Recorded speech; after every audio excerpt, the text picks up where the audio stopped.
लोकसभा चुनाव 2024 के ऐलान से पहले ही भाजपा करीब 200 उम्मीदवारों के नामों का ऐलान कर सकती है। गुरुवार को भी आधी रात तक प्रधानमंत्री मोदी की मौजूदगी में भाजपा के तमाम नेताओं ने प्रत्याशियों के नामों पर मंथन किया।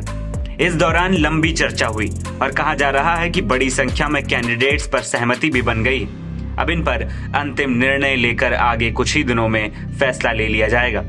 इस बीच भाजपा ने गठबंधन के साथियों के बीच सीट बंटवारे पर सहमति बना ली है। मिली जानकारी के मुताबिक भाजपा यूपी में कुल 6 सीटें सहयोगी दलों को देने जा रही है और 74 सीटों पर खुद चुनाव लड़ेगी, जिसमें करीब 50 लोकसभा सीटों पर बीजेपी ने अपने उम्मीदवार भी तय कर दिए हैं। इस प्लानिंग के तहत 2 सीटें जयंत चौधरी की पार्टी रालोद को मिल सकती हैं, जबकि अनुप्रिया पटेल की पार्टी अपना दल को भी 2 सीटें मिलेंगी। इसके अलावा ओम प्रकाश राजभर की सुभासपा को 1 सीट और संजय निषाद की निषाद पार्टी को भी 1 सीट मिल सकती है। माना जा रहा है कि जयंत चौधरी को बिजनौर, बागपत या फिर मथुरा में से कोई 1 सीट मिल सकती है। वहीं अपना दल को प्रतापगढ़ और मिर्जापुर की सीटें मिलने की संभावना है। जानकारी के अनुसार बैठक में उत्तराखंड पर भी बातचीत हुई और इस दौरान सीएम पुष्कर सिंह धामी भी मौजूद रहे।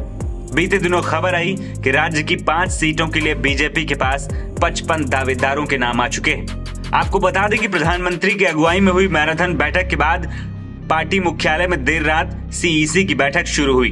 बैठक में उत्तर प्रदेश में सहयोगी दलों को सीटें देने पर मंथन हुआ।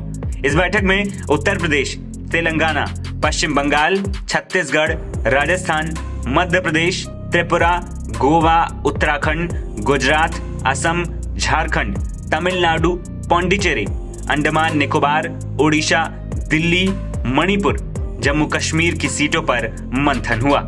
इससे जुड़ी करीब 300 सीटों पर 3-3 उम्मीदवारों का पैनल तैयार किया गया है। बीजेपी 2 मार्च को उम्मीदवारों की पहली लिस्ट जारी कर सकती है। पिछले आम चुनाव 2019 के दौरान भी यही गेम प्लान था। बीजेपी ने चुनाव की घोषणा से कुछ हफ्ते पहले ही 24 मार्च को 164 उम्मीदवारों की घोषणा कर दी थी।